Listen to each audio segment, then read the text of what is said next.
कुछ स्वादिष्ट है बनाना तो playrecipes.com पे जरूर है आना। जनकपुर राज्य के राजा को राज्य भोगते काफी समय हो गया था। बाल भी सफेद होने लगे थे।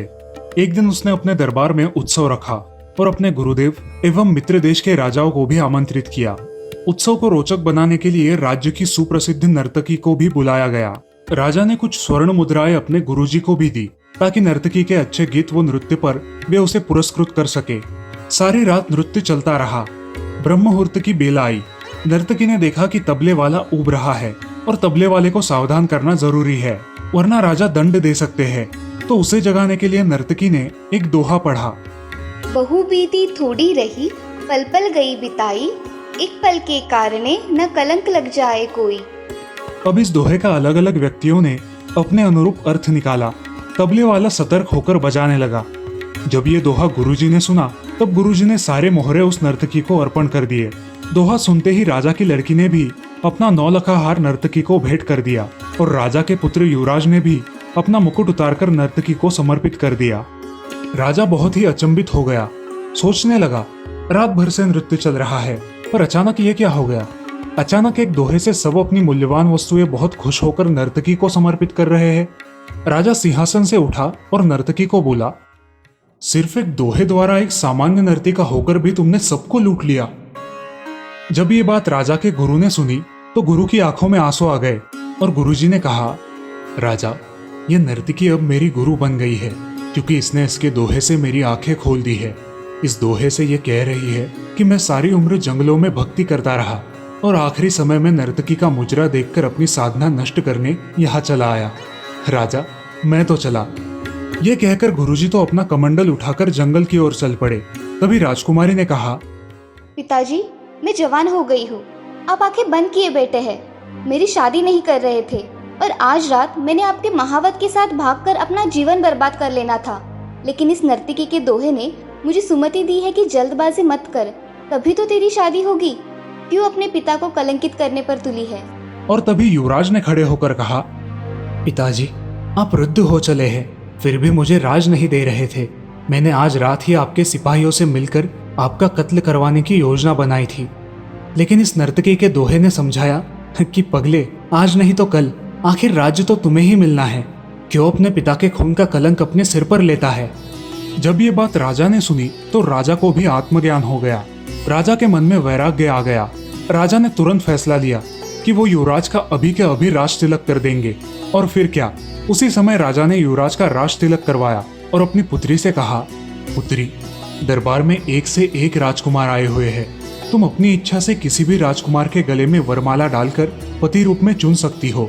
राजकुमारी ने ऐसा ही किया और राजा अब सब त्याग कर जंगल में गुरु की शरण में चला गया।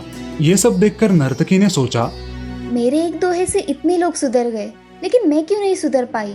आज से मैं अपना नृत्य बंद करती हूँ। हे प्रभु, मेरे पापों से मुझे क्षमा करना। बस आज से मैं सिर्फ तुम्हारा नाम सुमिरन करूंगी। दोस्तों, इस लॉकडाउन में भी हम पर यही लागू होता है। बहु बीती थोड़ी रही, पल पल गई बिताई, एक पल के कारणे ना कलंक लग जाए कोई। आज हम इस दोहे को यदि कोरोना को लेकर अपनी समीक्षा कर देखें तो हमने पिछले 4 महीनों से जो संयम बरता, परेशानियां झेली, ऐसा न हो कि अंतिम क्षण में एक छोटी सी भूल, हमारी लापरवाही हमारे साथ पूरे समाज को ले बैठे। आओ हम सब मिलकर कोरोना से संघर्ष करें, घर पर रहकर सुरक्षित रहे और सावधानियों का विशेष ध्यान रखें। रामटेक नाम के गांव में विठू नाम का एक लकड़ी का कारीगर रहता था। गांव में किसी का भी घर बनाना हो तो विठू को बुलावा आ जाया करता था। बारिश के मौसम में बैलगाड़ियां तैयार करना तथा खेती के औजार तैयार करना आदि काम वो कर लिया करता था। उस गांव में लोग उसे उसके काम के बहुत कम पैसे देते थे। उसे एक बेटा था, विजय। विजय बहुत ही सीधा और सरल था, इसी वजह से कोई भी उसे आकर ठग लेता था। विजय के दोस्त उससे कोई भी काम कम दाम में करवा लेते थे। जब विठू घर पे ना हो तब सारे दोस्त घर पर आकर विजय से अपने छोटे मोटे काम मुफ्त में करवा लेते थे। इस सब से विठू बहुत परेशान रहता था। अरे विजय, ये तुम्हारे लालची दोस्तों से जरा बच के रहना, ये तुम्हें आगे नहीं बढ़ने देंगे। ये तुमसे मीठी मीठी बातें करके काम करवा लेते हैं। बेटा, मुझे तुम्हारी बहुत चिंता लगी रहती है। पिताजी, हमें इस दुनिया में जिसने लाया है उसको चिंता होगी, हाँ आप चिंता मत करो। ऐसे ही कुछ दिन बीत जाते हैं। अचानक विठू की तबीयत बहुत खराब हो जाती है। किसी भी दवा का उस पर कोई असर नहीं होता। अब घर की जिम्मेदारी विजय पर आ पड़ती है। अपने पिता की तरह ही विजय लकड़ी की कारीगरी में माहिर था, लेकिन उसके भोले स्वभाव के कारण लोग उसका फायदा उठाते थे। ऐसे ही एक दिन सरपंच जी ने विजय को अपने घर बुलाया। नमस्ते सरपंच जी। नमस्ते। आओ विजय, जरा घर का काम निकालना था, इसलिए तुम्हें बुलाया। मुझे घर के लिए 4 चौखट और 2 खिड़कियां चाहिए। 1 हफ्ते में बनवा के दोगे? हाँ सरपंच जी, मैं आपको जल्द ही बनवा दूंगा। अगर तुमने ये काम कर दिया तो मैं तुम्हें 4 बोरियां भर के अनाज दूंगा और उसके साथ मेरे खेत के घर का भी काम दूंगा। हाँ सरपंच जी, मैं जल्द ही आपको सारे चौखटे और खिड़कियां बनवा कर ला दूंगा। विजय काम को लेकर बहुत उत्सुक होता है और लकड़ियां तोड़ने के लिए बैलगाड़ी लेकर जंगल में चला जाता है। उसे जंगल का कोना कोना पता था। उसे कहाँ अच्छी लकड़ियां मिलेगी ये भी पता था। उसने काटने के लिए एक सूखा नीम का पेड़ चुना और कुल्हाड़ी से उस पर घाव करना शुरू किया। 1-2 घाव करते ही उस पेड़ से आवाज आई, हे मानव रुक जाओ। कौन है? सामने आओ। मैं हूँ मानव, पेड़। मैं एक ब्रह्म राक्षस हूँ। मुझे एक साधु ने इस पेड़ में कैद कर दिया है। तुम कृपा करके इस पेड़ को मत काटो। अगर तुमने ये पेड़ काट दिया तो मैं मर जाऊंगा। तुम मुझे जीवन दान दे दो। इसके बदले में तुम जो चाहो वो मैं दूंगा। मुझे आपसे कुछ नहीं चाहिए, मुझे क्षमा कर दीजिए। ब्रह्म राक्षस विजय की ये बात सुनकर प्रसन्न हो गया। तुम कहाँ से आए हो और नाम क्या है तुम्हारा? मेरा नाम विजय है, मैं यही पास के गांव से आया हूँ। विजय अपनी सारी हकीकत उस पेड़ को बता देता है और उसके लिए ब्रह्म राक्षस को बहुत बुरा लगता है। उस साधु ने बताया था कि जब तक तुम एक पुण्यवान आदमी की मदद ना करो तब तक तुम इस पेड़ से मुक्त नहीं हो सकते, और अब मुझे मौका मिला है मुक्ति पाने का। विजय, मेरे पेड़ की एक सूखी टहनी तोड़ लो और घर जाकर उसे जमीन पर पटक कर उस टहनी से जो चाहे मांग लो, तुम्हें मिल जाएगा। क्या? ये जादुई टहनी घर में जाकर मुझे जो मांगू वो देगी? हाँ विजय, ये टहनी तुम जो भी मांगोगे वो दे देगी, सिर्फ इसका गलत इस्तेमाल मत करना।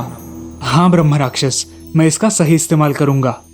विजय वो टहनी अपनी कमर से बांधकर बैलगाड़ी लेकर अपने घर की ओर निकलता है। उसी गांव में श्याम नाम का एक और कारीगर रहता था जो विजय को गांव में आता देख लेता है। अरे, ये विजय आज खाली बैलगाड़ी लेकर आ रहा है और कमर में उसने ये टहनी कैसी बांधी है? चालाक श्याम विजय का पीछा करते हुए उसके घर तक जाता है। क्या सच में ये टहनी जादुई है? मुझे इसे आजमा कर देखना चाहिए। अब विजय अपने घर के आंगन में उस टहनी को जमीन पर पटकता है और उससे बहुत सारी लकड़ियां मांगता है। तभी बहुत सारा लकड़ियों का ढेर वहां तैयार हो जाता है। ये सब देखकर विजय चौंक जाता है और अपने पिताजी को ये बात बताने के लिए घर के अंदर चला जाता है। जल्दबाजी में वो टहनी घर के आंगन में ही छोड़ देता है। ये सब श्याम ने देख लिया था। जैसे ही विजय घर के अंदर गया, श्याम ने वो टहनी वहां से चुरा ली। विजय ने घर के अंदर जाकर पिताजी को उस जादुई टहनी के बारे में बताया। घर के बाहर आकर उसके पिताजी भी चौंक गए। इतनी सारी लकड़ियां, कमाल है। लेकिन वो जादुई टहनी कहाँ है बेटा? अरे, यही तो रखी थी मैंने, कहाँ चली गई? विजय ने हर जगह ढूंढा, लेकिन उसे वो जादुई टहनी नहीं मिली। दूसरी तरफ श्याम ने उस टहनी का खूब इस्तेमाल किया और एक धनवान व्यापारी बन गया। धीरे धीरे विजय की सारी लकड़ियां खत्म हो गई और इसी वजह से वो कुछ लकड़ियां लाने फिर से जंगल की तरफ गया। अब मुझे दूसरे पेड़ों की लकड़ियां तोड़नी होगी। मैंने वो जादुई टहनी खो दी। उस नीम के पेड़ के सामने मैं किस मुंह से जाऊं? ये सोच के वो दूसरे पेड़ों की तलाश में वहां से चला जाता है। वो ब्रह्म राक्षस वाला पेड़ उसे देख लेता है और उसे आवाज देता है, विजय, तुम फिर से जंगल में आ गए? तुम्हें कुछ काम पड़ गया क्या? मुझे माफ कर देना ब्रह्म राक्षस, तुमने दी हुई टहनी मैं संभाल न सका। उसे कोई चुरा कर ले गया, इसलिए मैं यहाँ लकड़ियां लाने फिर से आया हूँ। अब वो उसे सारी घटना विस्तार से बताता है। ब्रह्म राक्षस अपनी विद्या से सब कुछ जान लेता है। ठीक है विजय, तुम मेरे पेड़ की और एक टहनी तोड़ लो। ये भी जादुई टहनी है, मगर मैं जैसे बताऊं वैसे ही करना। हाँ हाँ, आप जैसा बोलोगे वैसा ही होगा। ये जादुई टहनी जिस किसी बीमार आदमी के बदन पर घुमाओगे वो आदमी पूरी तरह से ठीक हो जाएगा। अब विजय के मन में अपने पिता का विचार आता है और वो उस पेड़ से धन्यवाद देता है। वो टहनी तोड़कर अपने कमर में लगाकर वहां से कुछ जरूरत की लकड़ियां लेकर चला जाता है। विजय गांव में आते ही श्याम की नजर उस पर पड़ती है। आज विजय बहुत दिनों के बाद जंगल गया था और उसके कमर में आज भी एक टहनी थी। श्याम को इस बात का भी अंदाजा था कि यह भी जादुई टहनी होगी, मगर उसका कैसे उपयोग करते हैं ये उसको नहीं पता था। उसने इस बार भी विजय का पीछा किया और छुपके से उसे देखने लगा। विजय ने घर जाकर वो टहनी अपने पिता पर आजमाई। अरे विजय, तू ये क्या कर रहा है? पागल तो नहीं हो गया? पिताजी आप बस देखो मैं क्या करता हूँ। तभी चमत्कार हो जाता है। उसके पिताजी एकदम से खड़े हो जाते हैं। उन्हें कोई भी थकान महसूस नहीं होती। ये देख दोनों बाप बेटे खुश हो जाते हैं। विजय वो टहनी अपनी अलमारी में रख देता है और अब वो दोनों काम करने के लिए बाहर चले जाते हैं। इस बार भी शाम वो टहनी चुरा कर घर ले आता है। विजय और उसके पिता काम करके घर लौटते हैं। पिताजी आपने मेरी जादुई टहनी ली है? अरे विजय मैं वो टहनी क्यों लूं? उससे मैं क्या करूंगा बेटा। विजय अब उदास हो जाता है। उसके पिता उसे समझाते हैं, अरे बेटा तुम्हारे नसीब में नहीं होगी इसलिए नहीं मिली, जाने दो, हम हमारा लकड़ियों का कारोबार करेंगे, तुम मायूस मत हो। जो हमारे पास नहीं उसका गम करने का कोई फायदा नहीं। अब दोनों बाप बेटे काम में लग जाते हैं। ऐसे ही दिन बीत जाते हैं। एक दिन अचानक उस नगर के महाराजा बहुत बीमार पड़ जाते हैं और जो भी उनको अच्छा कर देगा उसे 1000 स्वर्ण मुद्रा बख्शिश रखा जाता है।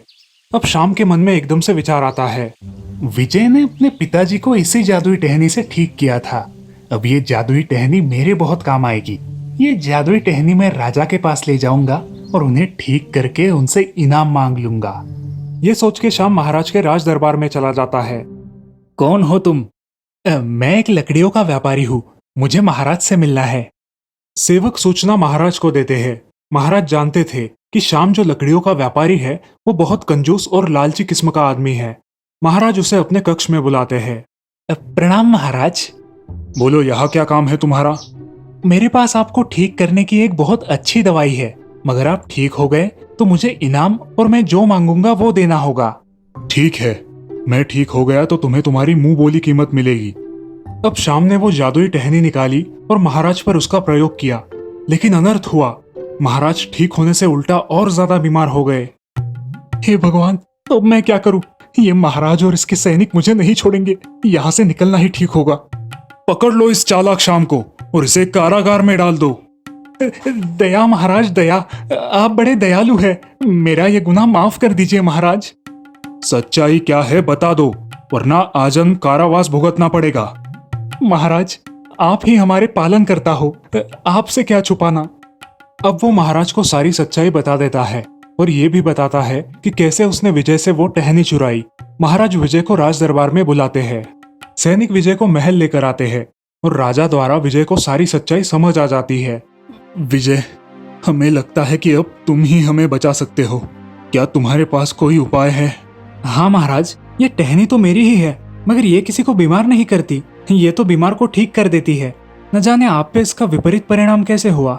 ये सब उस ब्रह्म राक्षस की माया थी।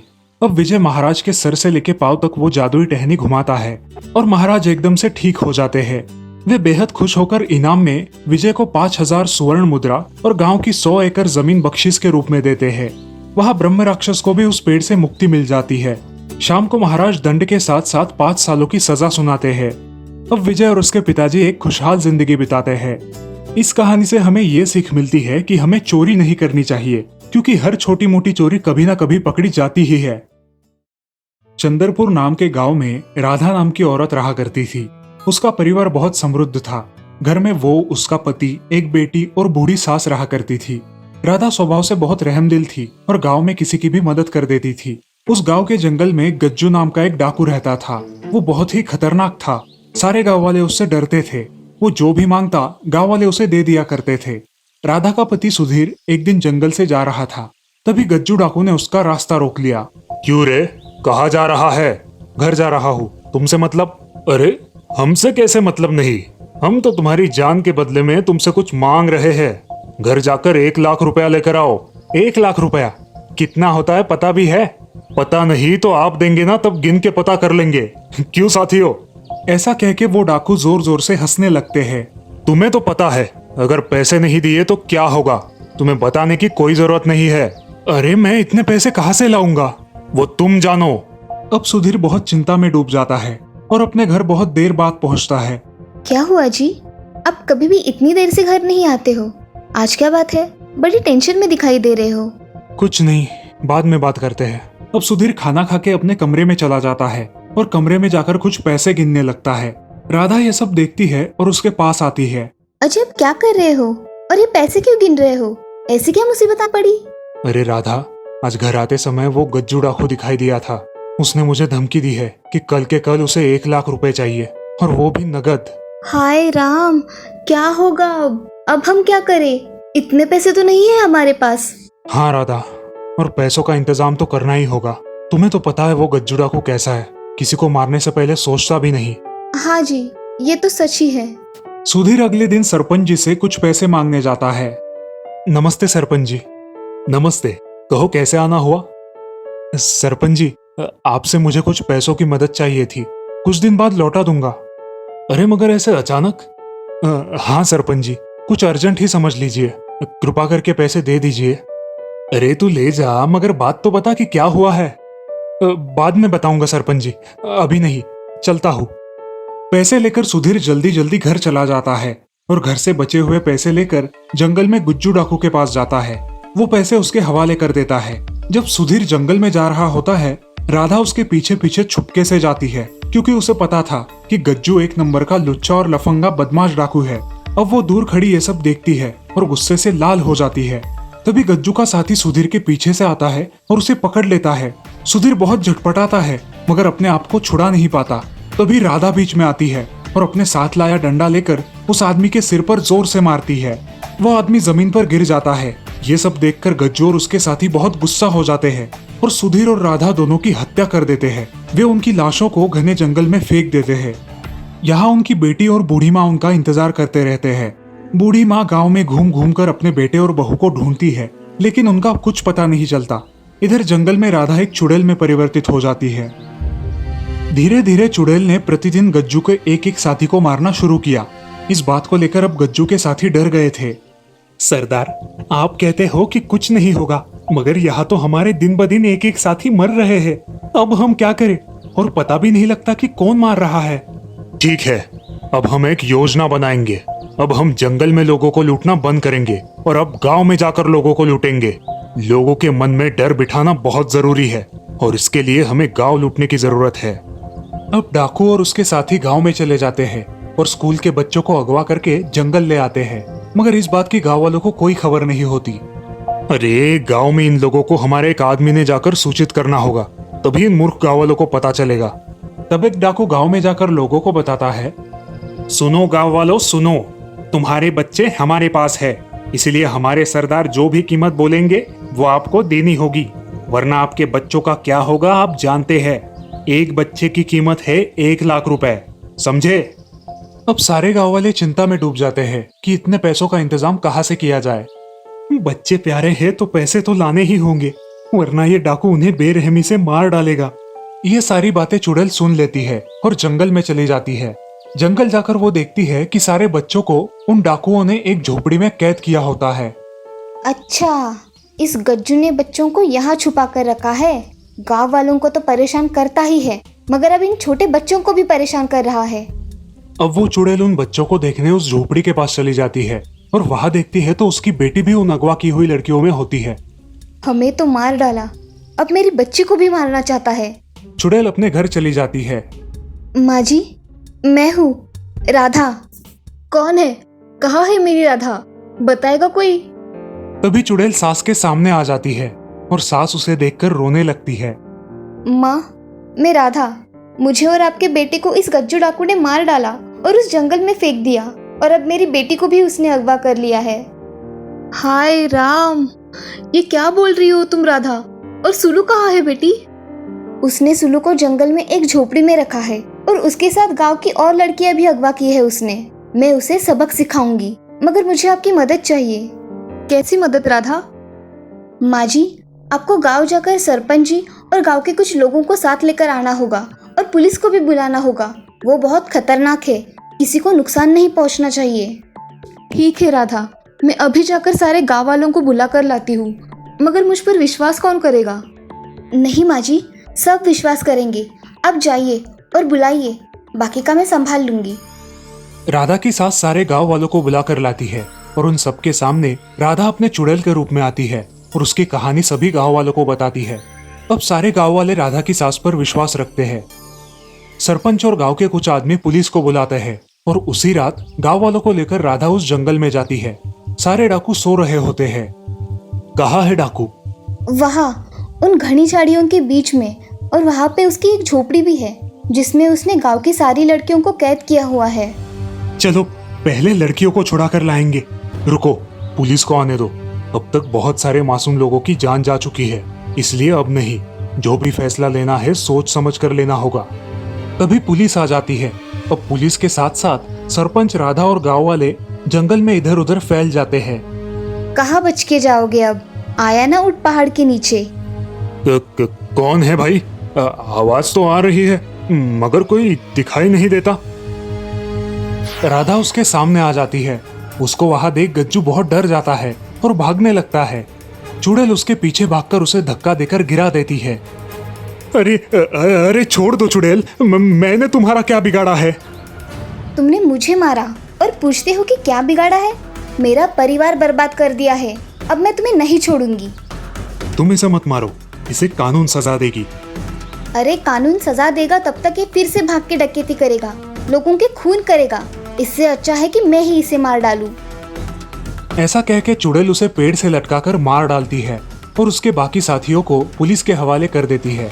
पुलिस और गांव वाले उनकी लूट का सारा माल भी जब्त कर लेते हैं और पुलिस उन कैद किए हुए बच्चों को उनके घर वालों के हवाले करते हैं। राधा अपनी बेटी और सास को देखकर रोने लगती है। दादी, मेरे माँ और बापू भी यहाँ पे ही आए थे ना? वो कहाँ पे है? बेटी, मैं तुम्हारी माँ हूँ और ये तुम्हारे पिताजी है। तभी सुधीर भी भूत बन के सामने आता है। वो दोनों भी रोने लगते हैं और अपनी बेटी को जी भर के देख लेते हैं। बेटी सुलू, तुम अब अपनी दादी के पास रहो, अच्छी पढ़ाई करो और अपनी दादी की हर एक बात मानना। मैंने इसे मार के मेरा बदला तो पूरा किया, मगर मेरी बेटी को इस जल्लाद ने पूरी जिंदगी अनाथ बना दिया। अब आपको ही इसका ध्यान रखना होगा माँ। अरे बहू, चिंता ना कर, मैं सब संभाल लूंगी। मेरे जीते जी मेरी नातिन अनाथ नहीं हो सकती। अपनी बेटी को अलविदा करके उन दोनों की आत्मा को शांति मिल जाती है और वो गायब हो जाते हैं।